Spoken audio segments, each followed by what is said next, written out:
para dar início ao primeiro painel, intitulado Desenvolvimento da Amazônia, Desafios e Oportunidades na Perspectiva do Setor Financeiro.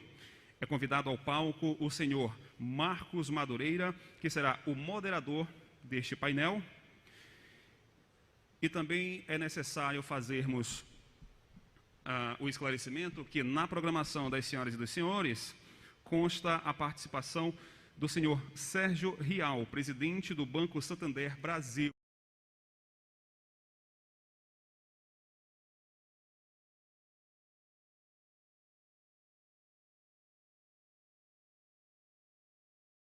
Para representar o seu presidente Sérgio Rial, é convidada a senhora Patrícia Aldi, vice-presidente de Comunicação, Marketing, Relações Institucionais e Sustentabilidade do Banco Santander, também acompanhada do senhor Valdecir Tosi, CEO do Banco da Amazônia.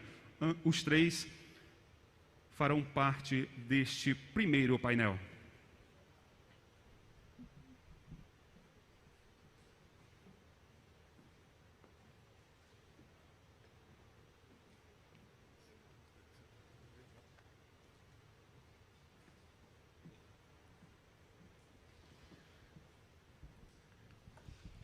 Neste momento, assumirá o comando dos trabalhos o senhor Marcos Madureira, moderador deste painel. Bom dia a todos. É uma grande satisfação poder moderar esse painel, tendo duas pessoas que eu gosto muito e que a gente tem uma relação muito próxima. Primeira, que participa de forma remota, né? E aí o Sérgio Rial, que é o presidente do Banco Santander, ele está numa viagem ao México, exatamente numa reunião sobre o tema meio ambiente, e houve um atraso no voo, e ele que participaria de forma remota está agora voando, então impossível de participar de forma remota. E quem substitui é uma querida amiga, a pessoa que me sucedeu no cargo da vice-presidência do Santander, né? Patrícia Aldi, uma pessoa de extrema competência. A Patrícia, que é vice-presidente de Comunicação, Marketing, Relações Institucionais e Sustentabilidade do Santander, é uma técnica de governo de carreira, conhece profundamente, né, os temas do governo brasileiro, foi secretária de Planejamento de Niterói, realmente um grande quadro que nós temos. O nosso presidente do Banco da Amazônia, né, o Valdecir, é além de presidente do banco, ele é uma pessoa de carreira, né? É o que nós, como eu fui também, um bancário, né? Que conhece profundamente o setor financeiro brasileiro e que, particularmente, conhece em profundidade a questão financeira e as dificuldades e as necessidades do setor financeiro na Amazônia. Então, para começar o nosso debate, eu vou convidar a vice-presidente do Santander, Patrícia Aldi.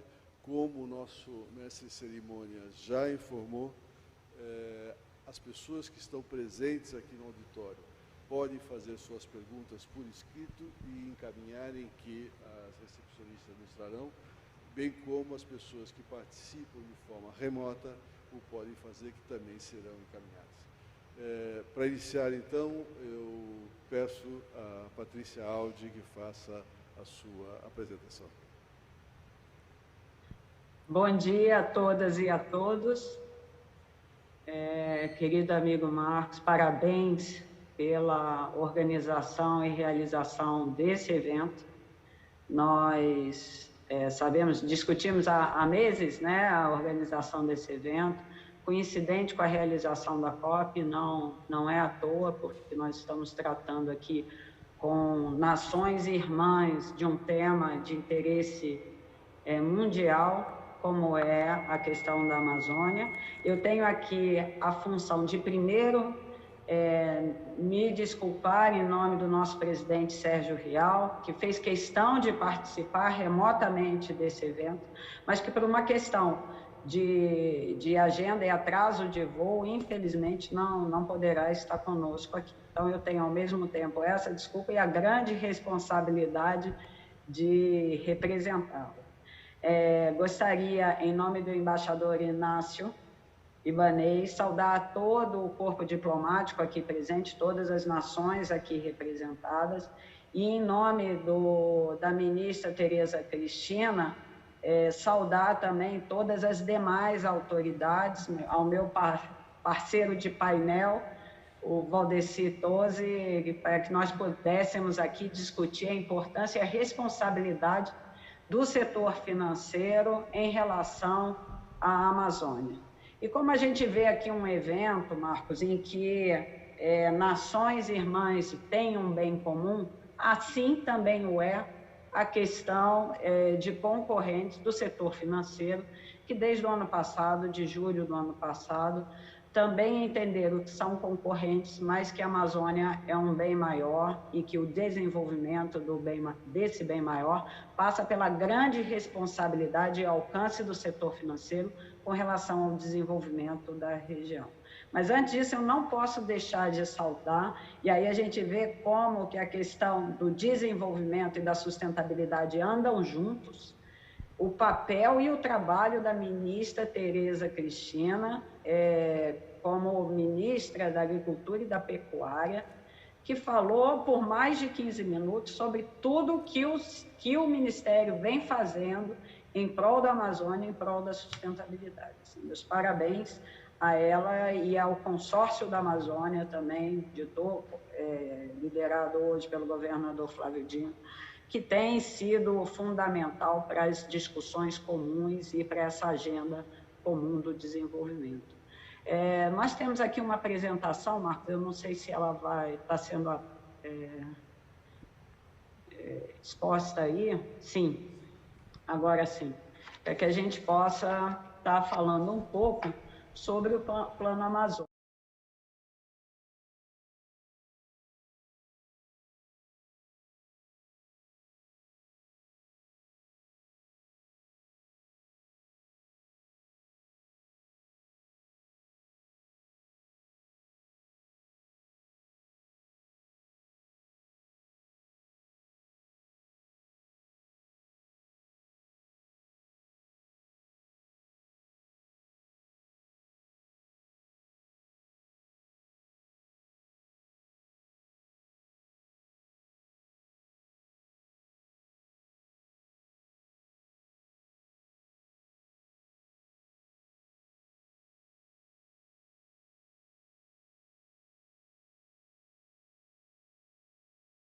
Que haviam prioridades que precisavam ser debatidas e implementadas de imediato. É importante explicar aos senhores de que forma esse plano vem funcionando. Existe um compromisso dos CEOs dos bancos e de todo o comitê executivo de todos os bancos para a implementação desse plano.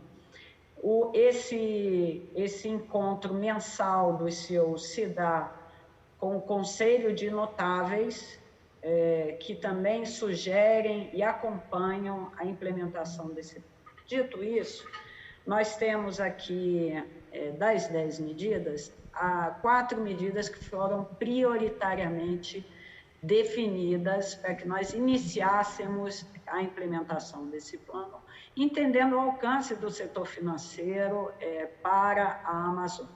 Então, a primeira medida é estimular, engajar o setor da pecuária, da carne principalmente, buscando a rastreabilidade e a transparência e visando reduzir o desmatamento ilegal e avançando para o desmatamento zero na Amazônia. Pode passar um slide, por favor? Para o próximo. É isso. Então, nós temos o engajamento com os CEOs, inclusive, das principais indústrias, são 431 frigoríficos no Brasil. Desses 86 grandes frigoríficos estão localizados na Amazônia Legal.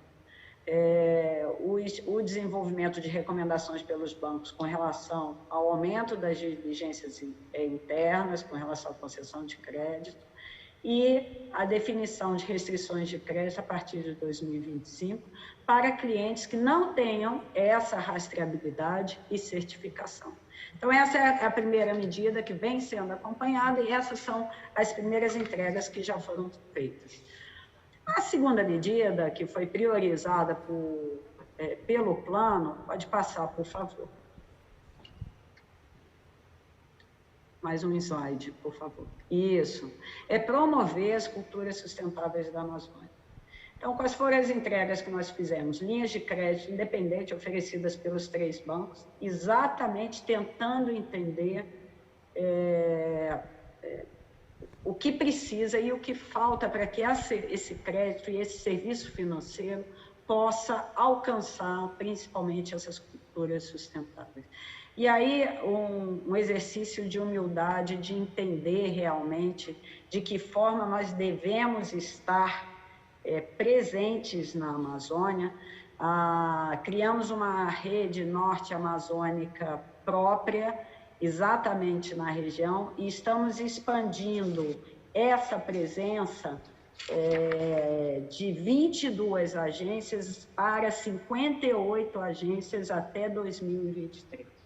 E repensando essa estrutura, aproveitando talentos e lideranças locais. Eu sei que muitos representantes da rede Norte Amazônia estão aí em Belém, eu queria estar aí com vocês, meus amigos, acompanhando essa discussão, mas vocês são a prova viva de que realmente nós só entenderemos de verdade de que forma o setor financeiro pode contribuir para essas culturas sustentáveis a partir do momento que nós entendermos a região. Só nessa linha, até hoje, nós já temos, só o Santander, disponibilizado 260 milhões de reais em linhas de crédito para que nós possamos promover as culturas sustentáveis da Amazônia. Vai do açaí ao Guaraná, passando por todas elas. Por favor, a outra medida, porque eu quero cumprir aqui os 15 minutos para dar tempo da gente poder discutir e ouvir o meu parceiro de painel. A regularização fundiária, como a ministra bem falou, eu acho que uma das principais medidas, né? Mas de que forma os bancos poderiam contribuir para essa medida?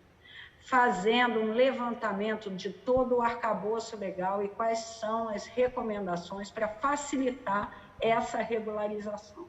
Então, também de maneira pro bono, voluntária, interessada, nós pedimos aos 3 maiores escritórios jurídicos do país, o Matos Filho, o Machado Meyer e o Pinheiro Neto, para que pudessem fazer o levantamento desse arcabouço legal e pudessem contribuir de alguma forma para a facilitação com relação aos entraves legais que eventualmente possa haver. E um engajamento com o governo federal, a informação desse trabalho concluído ao governo federal, para que ele também possa se utilizar desse trabalho que foi concluído nos primeiros meses de plano. E a última medida, por favor, eu peço que passem o slide, entender o porquê da baixa participação dos produtos da Amazônia no mercado global e de que forma nós podemos propor e buscar soluções para essa ampliação.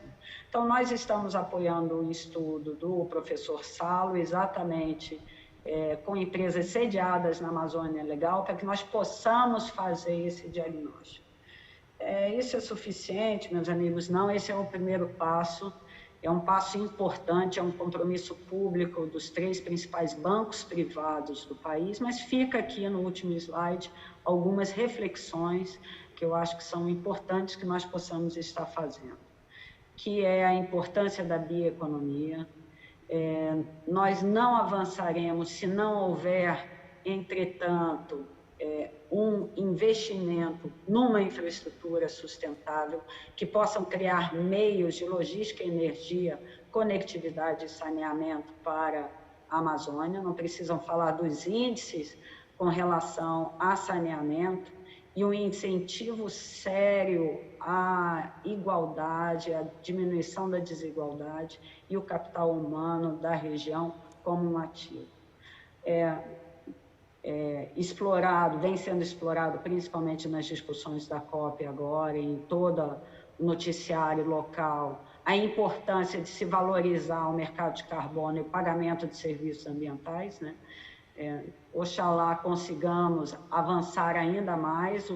O Santander foi, na verdade, o precursor do RenovaBio, que é o mercado energético do setor sucroalcooleiro, mas isso não é suficiente. Nós precisamos realmente valorizar a floresta em pé e fazer com que esse ativo das pessoas que preservam a floresta possam ser remunerados numa discussão global, urgente e necessária. O agrosustentável como principal driver para combater o desmatamento, a gente vê aqui a postura e o entendimento da ministra com relação a isso, e toda essa carteira bem sucedida de iniciativas, e uma aproximação cada vez mais próxima da academia, da ciência e da inovação a partir da região. Bem, é isso, são nossas reflexões iniciais.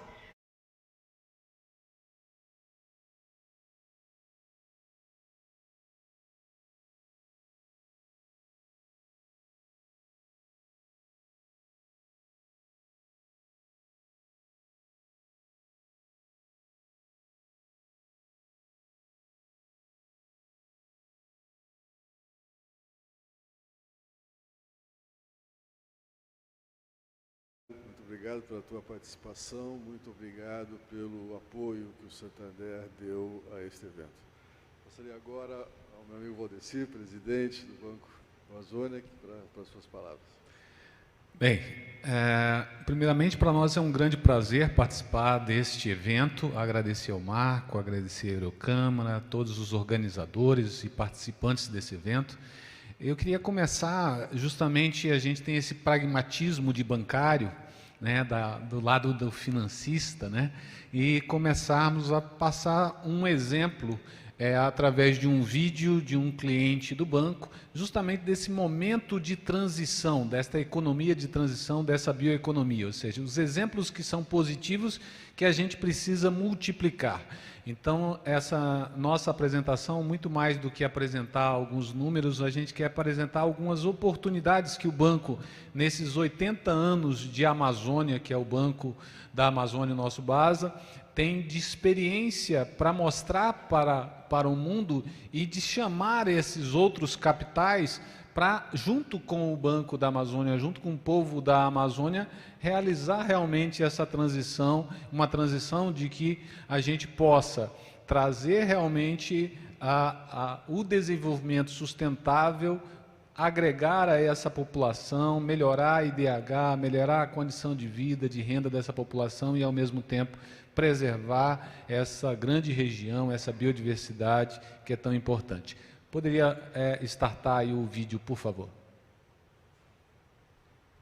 O Banco Santander apresenta Amazônia in Loco. O evento Amazônia in Loco tem por objetivo promover atividades econômicas que tenham como mote a preservação do meio ambiente e o aproveitamento inteligente de recursos naturais.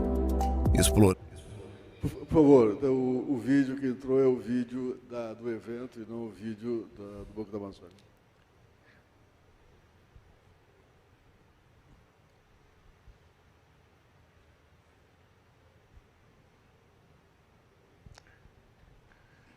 O vídeo ele traz justamente essa discussão que a gente está tratando aqui. Eu acho que é bom a gente escutar na prática justamente esse processo, né?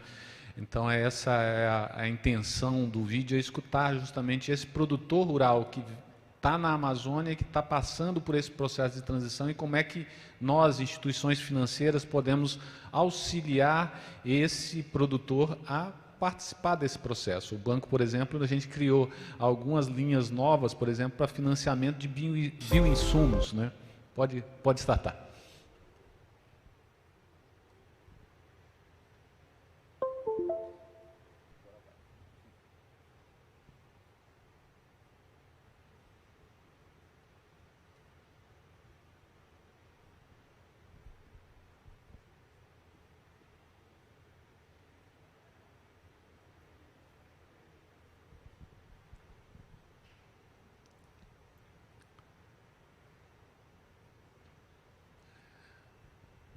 Bem, por favor, quando vocês colocarem no ponto o vídeo, vocês nos avisem. Isso. Enquanto isso, eu vou antecipando a apresentação, né? Eu acho que é importante a gente fazer um pouco a apresentação do Banco da Amazônia. O Banco da Amazônia é um banco federal, é um banco estatal, de capital do governo federal, mas também aberto, né? Tem toda uma governança, é um banco que é aberto em bolsa, que tem toda a sua governança bem estabelecida.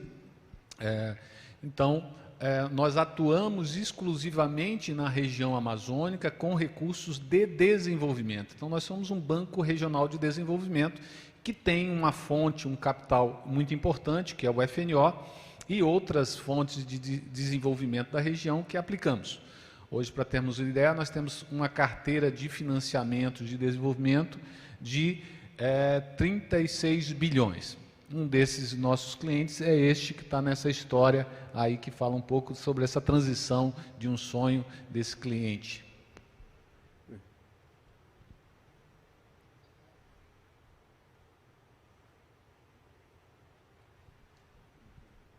Ainda está com um probleminha, vamos continuando aí até eles acertarem o som lá do vídeo, apesar que tenha... A imagem já melhorou, já temos o vídeo, mas eu gostaria muito de ter o vídeo completo, com imagem e som. O som. Minha avó, ela era italiana, no pomar da casa dela, ela tinha várias frutas, né? Para mim, quando eu era criança, aquilo era um pomar mágico. Ela tinha pera, maçã, ela que me ensinou a plantar um primeiro pé de caqui. Então isso ficou na minha infância, e quando a gente é criança, aquilo que a gente gosta de fazer quando é criança, ali está o nosso dom. E poder estar vivendo o meu dom agora é muito emocionante para mim.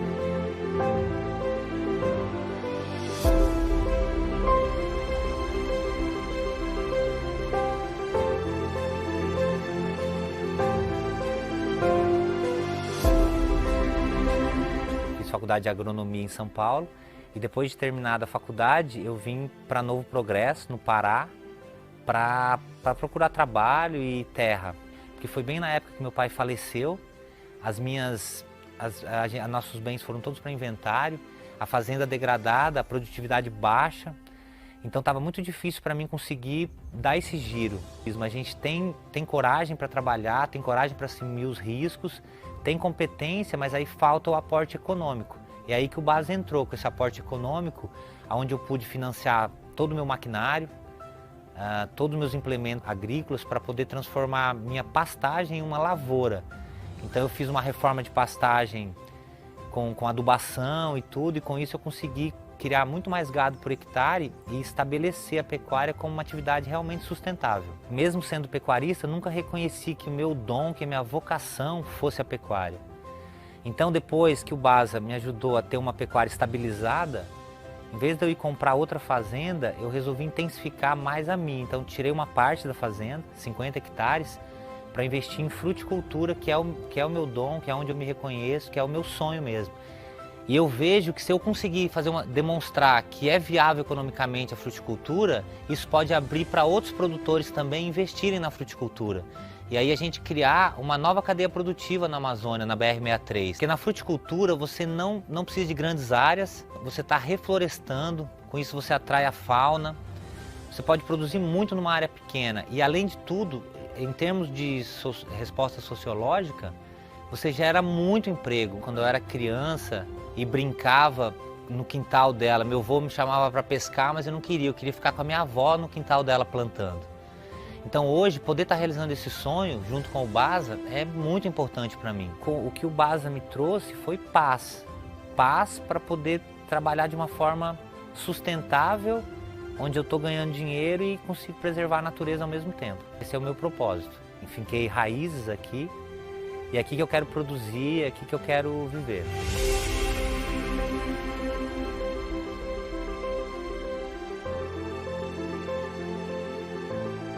Acho que é bem isso que a gente quer, né? O BASA e provavelmente todas as outras instituições financeiras que querem buscar esse desenvolvimento sustentável para a Amazônia. Eu acho que é transformar esse universo mesmo. Vocês viram que a pecuária ela pode ser sustentável, a fruticultura ela pode ser um complemento às atividades da pecuária. Então, há muitas iniciativas. Tem uma apresentação que eu quero fazer bem rápida, até por causa do horário. Pode colocar, por favor, a apresentação, que aí eu passo aqui.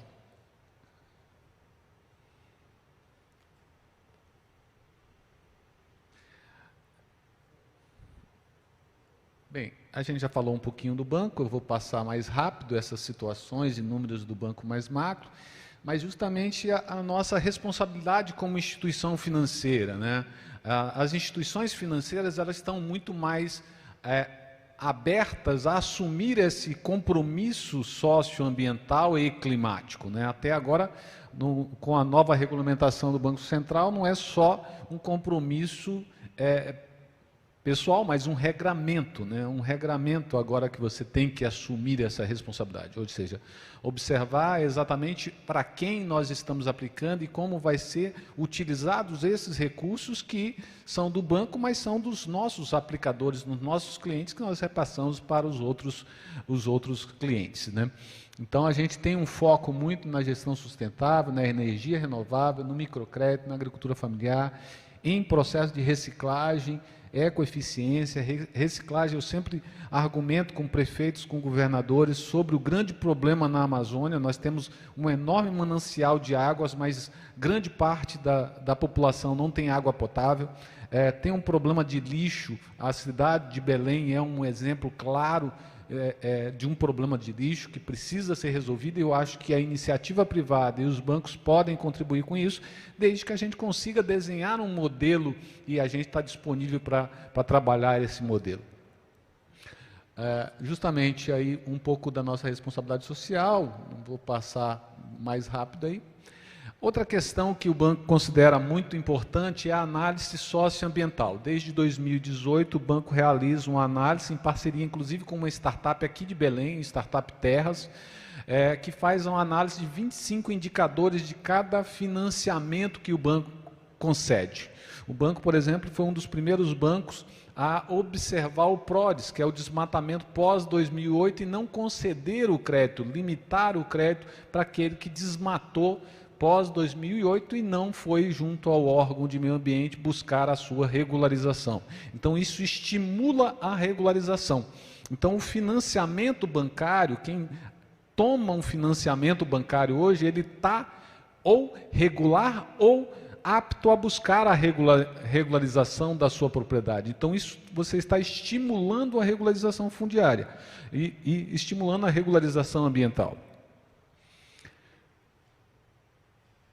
Opa, passei muito rápido. Aqui um pouco dos números do banco, né, que como nós atuamos somente na Amazônia, o banco apoiou os micro e pequenas empresas, isso com recursos de fomento. Não estou nem falando da carteira comercial do banco, mas a carteira de fomento com recurso subsidiado e longo prazo, 4,6 bilhões para as pequenas e médias empreendedores, foram 5,5 bilhões para municípios de baixa e média renda, que é a grande maioria da nossa região. Municípios de fronteira foram 1,6 bilhão de reais e 259 milhões para estados que são estados que precisam de uma atenção maior, que é o Amapá e Roraima, que são estados ainda que têm um volume de financiamentos baixo do mercado financeiro tradicional. Aqui um pouco dos números aí de contratação, foram 11 bilhões em 2020, Até setembro a gente está com 8 bilhões, devemos atingir 11, 12 bilhões novamente esse ano, mostrando aí o crescimento. E o banco criou as linhas verdes, né? O banco criou dentro do FNO, do Fundo Constitucional, uma parte do fundo ele tem que ser obrigatoriamente para projetos que têm inovações verdes, ou cultura ABC ou reflorestamento. E a gente já atingiu aí 42% do FNO verde do montante global. Então a intenção do banco nos próximos anos é que atinja somente o verde. Então estamos num processo de transição, justamente para que os produtores e empreendedores busquem esse processo e a gente atinja 100% do volume aplicado para isso. E a agricultura familiar, que é tão relevante, o banco este ano já atingimos 315 milhões de reais aplicados para a agricultura familiar, que é decisiva aí para o desenvolvimento sustentável. Outro ponto importante é o microcrédito urbano. Nós estamos falando que durante a pandemia, o que nós fizemos? Fizemos ampliar a nossa rede de microcrédito. Por quê? Porque o microcrédito produtivo orientado, que é aquele que é feito em grupos, que um avaliza o outro, que ele não tem acesso a linhas de crédito tradicionais, porque ele não tem nem comprovante de renda, é o batedor de açaí, é o vendedor de roupa e é o feirante. E é esses que, na nossa economia da região, somam mais de 60%. Aqui em Belém é um exemplo clássico, né?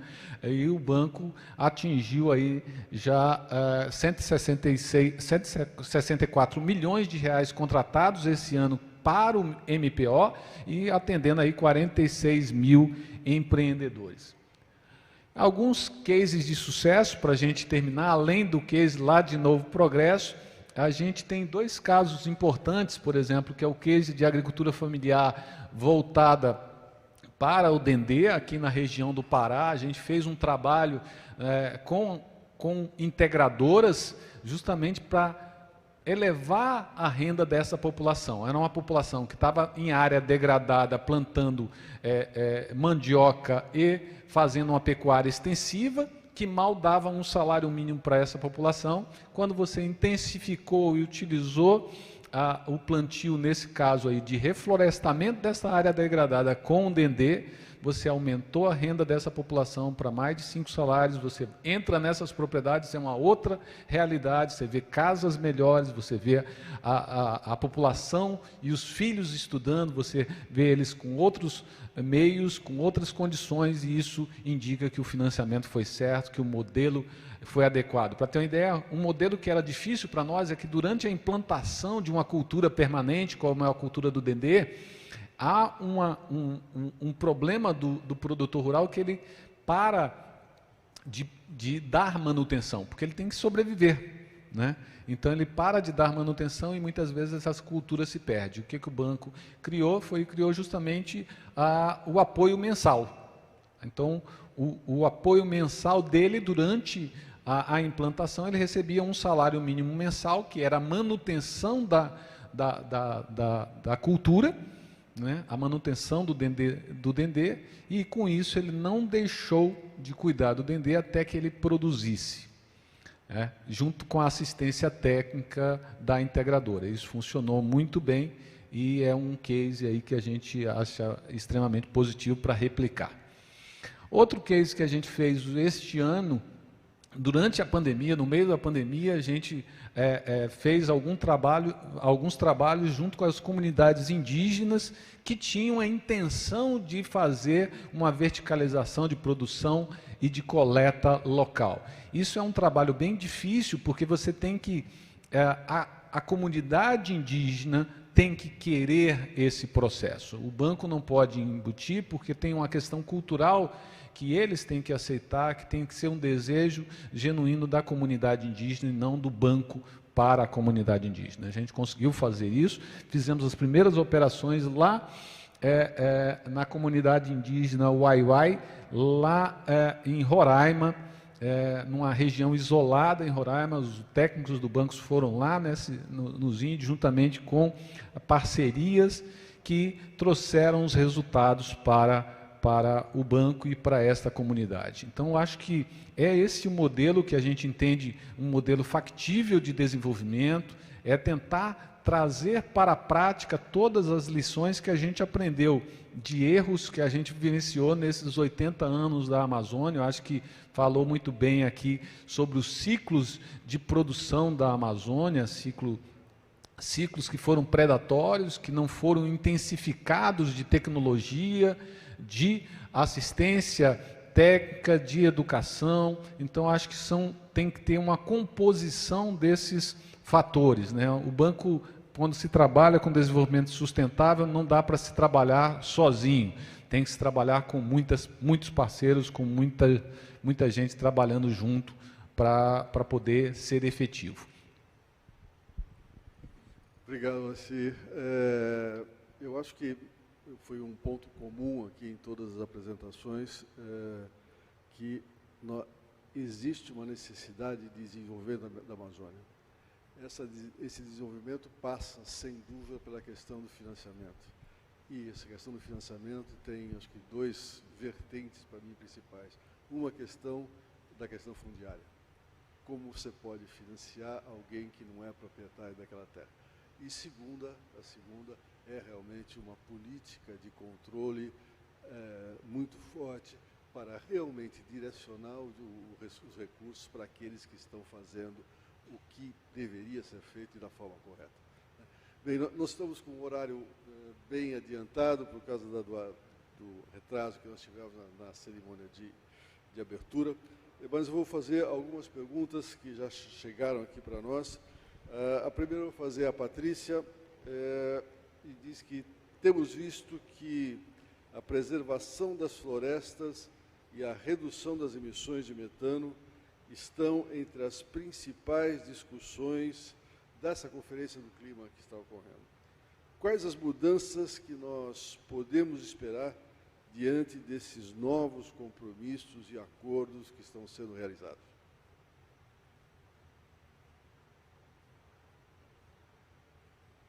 Patrícia Tailinha. Nos acompanhando aqui, Valdeci, Marcos, diário.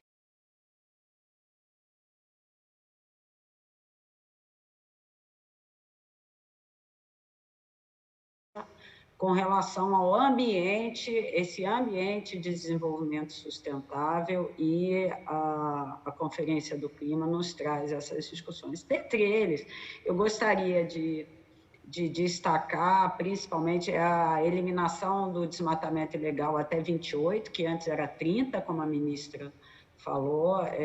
Isso é amanhã, né? Então, realmente, um compromisso rumo ao desmatamento zero, que eu acho que existe um race to zero aí, já aderido ao redor do mundo por mais de 1.000 empresas, 3.000 empresas e 700 cidades. Então, eu acho que essa é uma tendência. Também se comprometeu, junto com outros países, por 85% das florestas do mundo, a trabalhar coletivamente para deter e reverter essa perda florestal. Então, isso, para nós, é importantíssimo. E o novo plano ABC+, que foi apresentado também pelo governo, traz a meta de redução de emissão de gases de efeito estufa, né? 1,1 bilhão de toneladas, equivalente no setor agropecuário, até 2030. Diante desse cenário de esperanças e de melhoria com relação à preservação das florestas, o papel do setor financeiro e a nossa responsabilidade, né, Valdeci, ainda aumentam, porque diante desses parâmetros, diante da nova regulamentação do Banco Central, que segue os parâmetros das regulamentações já aplicadas lá na Europa, né, de serem realmente atentas a toda a ação e serviço financeiro que possa promover o desenvolvimento e a preservação do meio ambiente. Nós temos ainda o compromisso de cada vez mais estimular que todo o setor produtivo que esteja ao nosso alcance, seja a pecuária, sejam as culturas, possam estar promovendo, a partir de parâmetros que nós estabelecemos no setor financeiro, essa preservação. Então, quando nós falamos em produtos verdes que estimulem ou que atrelem um preço financeiro a determinados parâmetros de preservação, como os linked loans ou os sustainable loans, por exemplo, em que a gente atrela o compromisso daquele empreendimento de fazer determinados parâmetros preservando o meio ambiente, que a gente pode estar oferecendo um serviço financeiro mais adequado, isso sim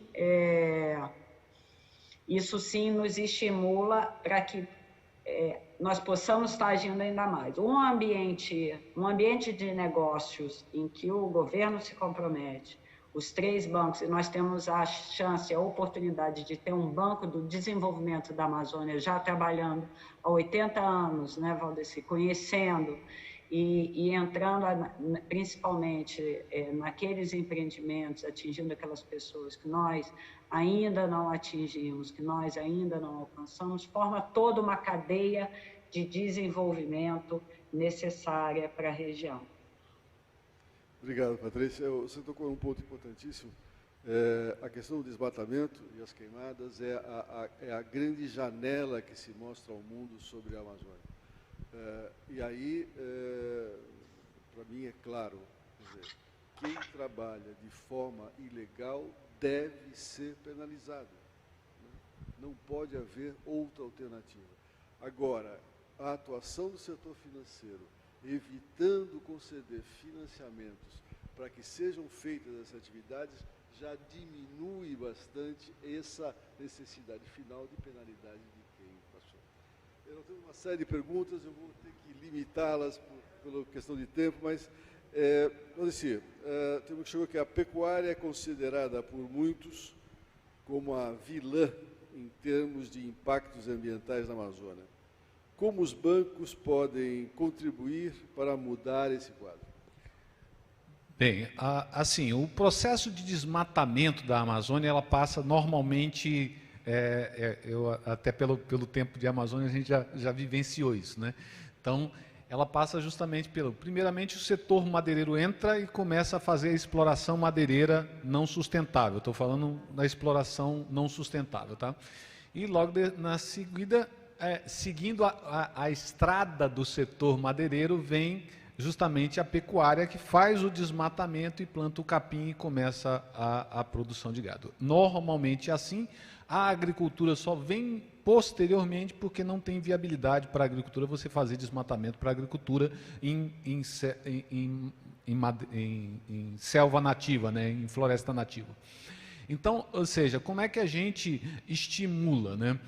Basicamente, você tem que estimular restringindo. Né? Restringindo o acesso ao crédito àqueles que não têm esse perfil. Então, por isso que o Banco da Amazônia faz essa análise socioambiental. Então, primeiro passo, se você desmatou pós 2008, você não tem acesso de financiamento no Banco da Amazônia, esquece.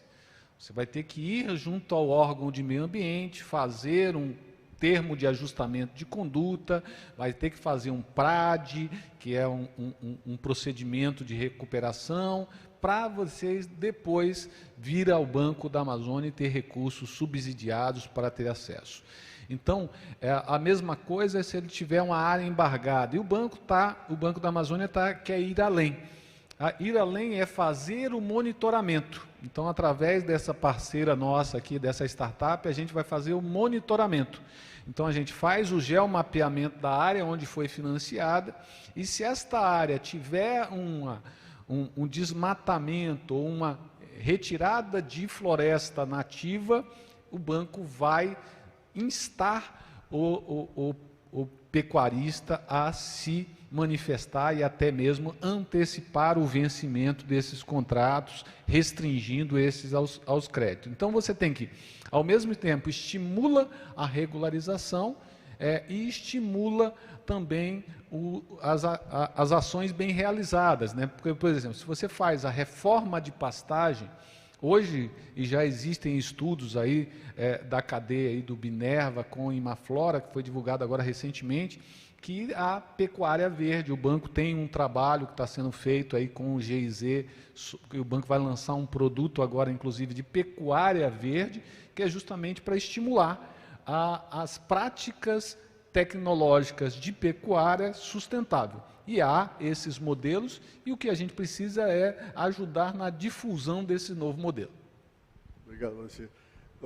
Nós não vamos poder fazer todas as perguntas, mas eu faria uma pergunta a mais para a Patrícia, outra pergunta a mais para o Odessi, e depois nós nos comprometemos a encaminhar as perguntas que não foram respondidas para os debatedores, para que eles possam respondê-las por internet.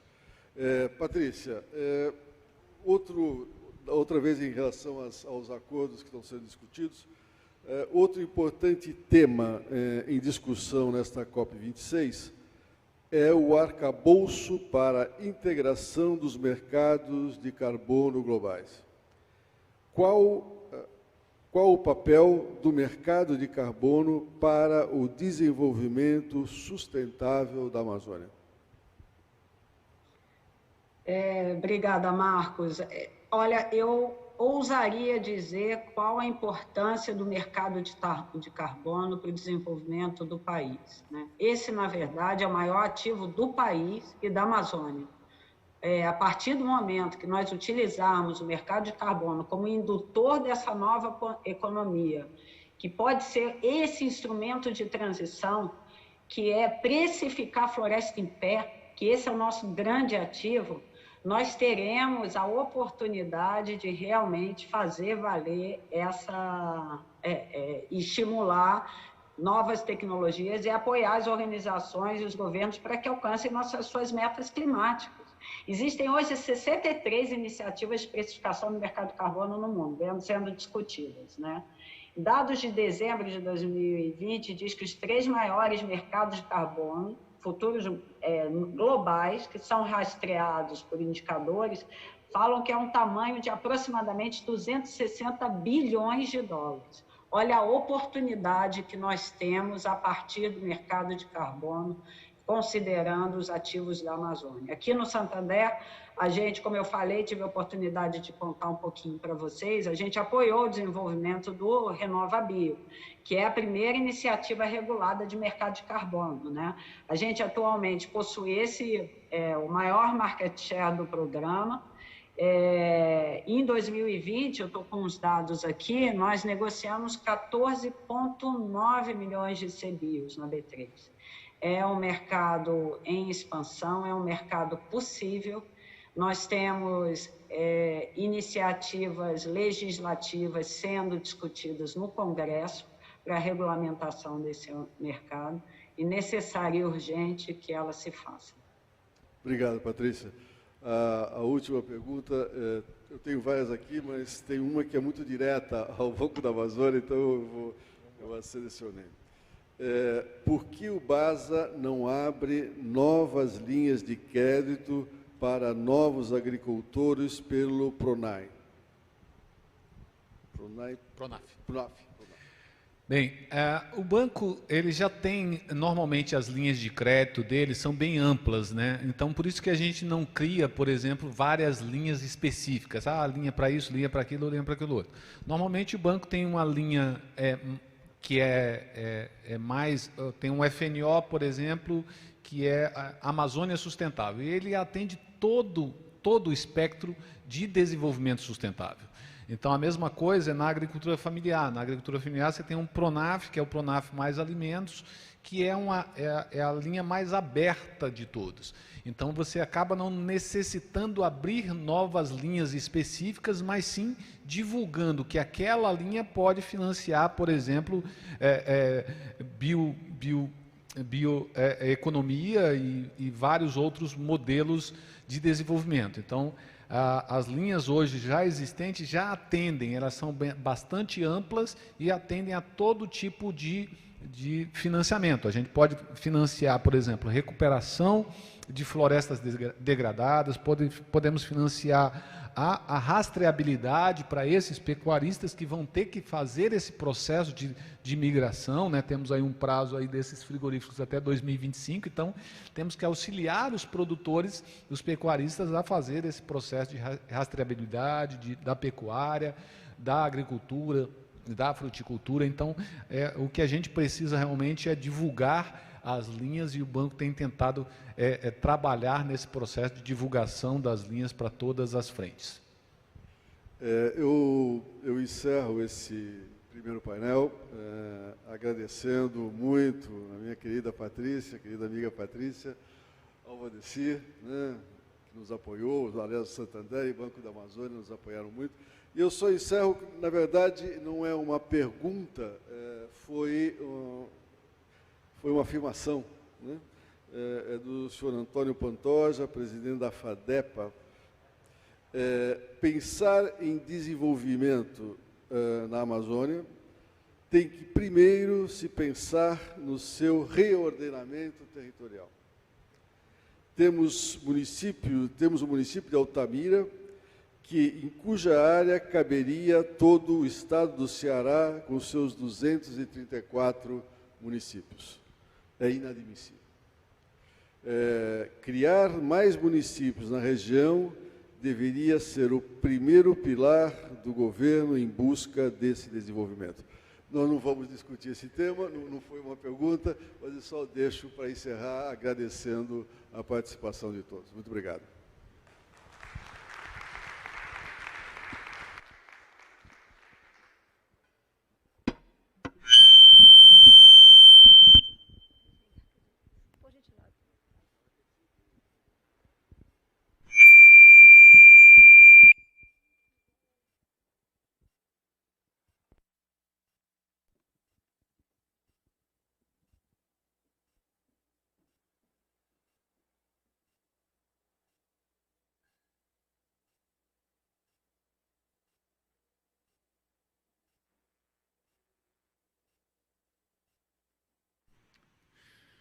Pois bem, senhoras e senhores, desta forma nós agradecemos ao senhor Marcos Madureira, ao senhor Valdecir Tosi e também à senhora Patrícia Aldi, que remotamente participou junto conosco deste primeiro painel.